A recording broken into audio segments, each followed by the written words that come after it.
Hello, and welcome to another edition of the Archer Point Retail Video Blog Series.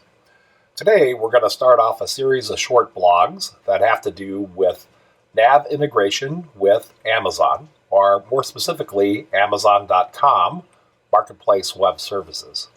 Our demo today will include what's possible. It will be a quick demonstration of retrieving Amazon orders that are placed on Amazon.com and processing them into division sales orders. Let's think a little bit about our user story. So our company, my company, sells products on Amazon.com using both the AFN and MFN networks, fulfillment networks. Those are more commonly known as FBA and FBM. So let's talk a little bit more about what each of those are. For FBA, this is sold by my company, but fulfilled by Amazon. This is done through inventory that is sent to Amazon by my company, and Amazon is acting as a 3PL here. But when an order is placed on Amazon.com, Amazon will fulfill it. We can look at an Amazon.com listing and see the sold by my company and fulfilled by Amazon to know that this is using the FBA fulfillment network. So when we have an FBM order, an FBM would mean that we are sold and fulfilled by my company. So we have just listed our product on Amazon.com, and when a customer purchases it, Amazon lets us know, my company know, and then we ship it to the end user customer. So let's talk a little bit about the integration that we'll see in the demo. So this integration brings in Amazon order data into some new tables in division that we are calling sales channel orders. And from there, we can have rules that are user defined that allow us to continue on with that data and create NAV sales orders. And in the case of FBA orders, we might just want to have them taken all the way through the NAV sales order posting. So let's take a look at the integration within NAV. First of all, I'd like to talk about this database a little bit. So we actually have a NAV 2016 database. And although it has items and general ledger accounts, customers, vendors, etc., it does not have any transactions in it whatsoever. We've deleted all those, so we're starting fresh. We can look at sales orders, see that there are no sales orders, no sales order archives. So let's go back to the integration. This is one of the tables that we've added that defines sales channels.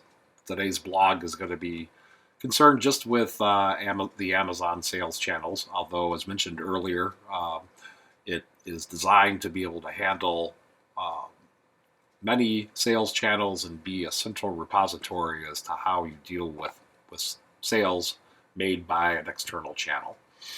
So just a couple of quick things about what's on the definition of a sales channel. One is that we have an inventory location. So this is a NAV inventory location that we called FBA, and this represents the inventory that would be at the Amazon warehouse when we're fulfilling it by Amazon. We also have a number series that we can uniquely assign when we get around to creating these sales orders. So for the FBM, are fulfilled by merchant, we are fulfilling this out of one of our warehouses that we will physically ship the item to the customer, and it has its own unique number series when it comes to creating sales orders. So let's what will happen when we run the integration is that information will come under the structure we call channel orders. Channel orders have the information, the header and lines of each order as we get that from the external sales channel. So we have our API sets, and this is how we communicate with the different sales channels. This one is defined as Amazon. It has some automation that can run on a scheduled basis. We're going to force it to run right now. However, I just want to mention that since we do not have any transactions in the database, we have set essentially the last run date to be 6 p.m. today on the 11th of December. And when it goes out and asks Amazon for orders, Amazon will return anything that has changed, which includes new orders, since the last run date. So let's go ahead and run that automation now. So the first time it calls it, it takes it a little bit longer to go through the internet process, but we should see now it's posting the response, and now it's processing orders. So that was Amazon sends back 100 orders at a time. So now we've gotten 200 orders and then 84. Shouldn't say that we've gotten 284 orders. We've gotten what Amazon has told us about our 284 hours that have changed. So now the cycle that it's going through is that it's because of an automation rule that we have in place, it is going and getting the lines that are associated with those orders from Amazon, building a sales order, and actually, in the case of FBA, shipping and posted. I think I need to explain that a little better. So let me run another instance of NAV.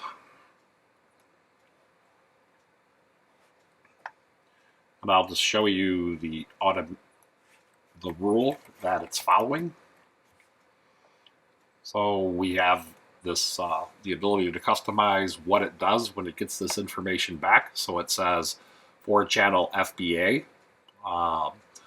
when the Amazon or the channel status says that it is shipped. So an FBA order would be something that Amazon is shipping on our behalf. When they say it is shipped, and we do not have a corresponding NAV sales order, that it should auto-create the sales order, it should release it, and it should auto-post it. So we could uncheck these boxes if we didn't feel comfortable with the automation doing this all at once. But when you think about this is essentially a 3PL transaction where they shipped it on our behalf, why not just complete the process automatically and only let a user interact with it when there are exceptions.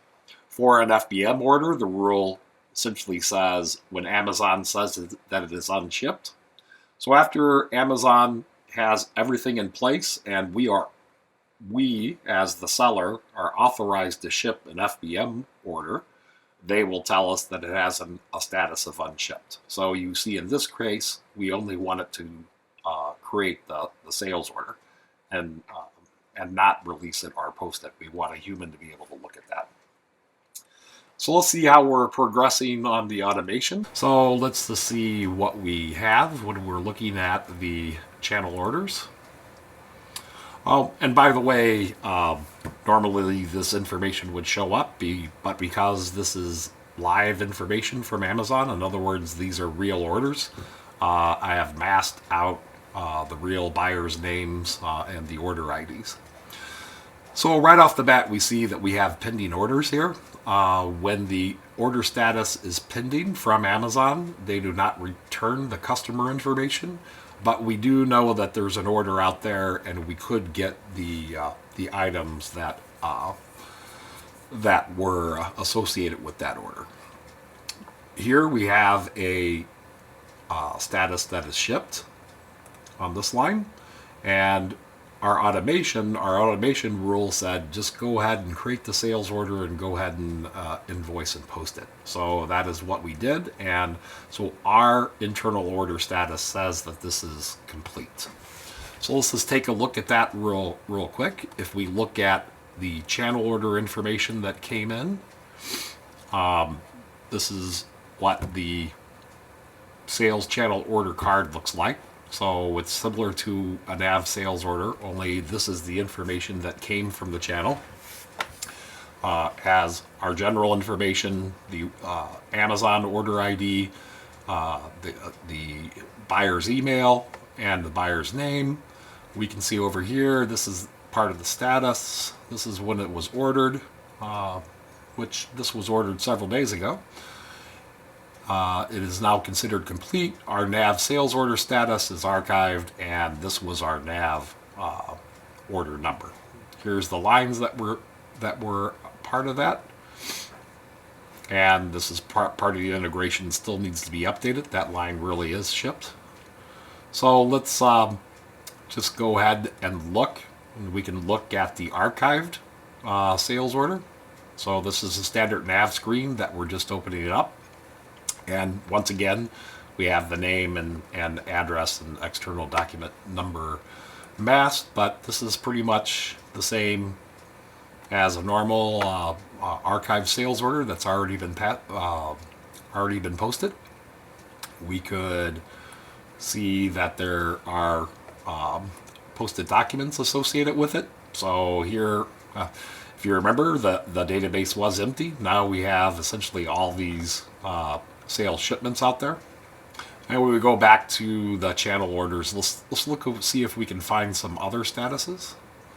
So here's an order that was an FBA order. We could have received it. It could have been a pending status if we would have been bringing this down over time. But at some point in time, it became canceled. So we recognize that, and now we will not allow sales order processing for this order since it was canceled. So maybe if we do it this way, this is one of the things that I wanted to show is we have FBA orders, and these are the FBM orders. So this customer gets by far more FBA orders than they do FBM orders, as you can see. And all those posted shipments were FBA orders since we felt comfortable posting the shipment because Amazon says that they shipped it.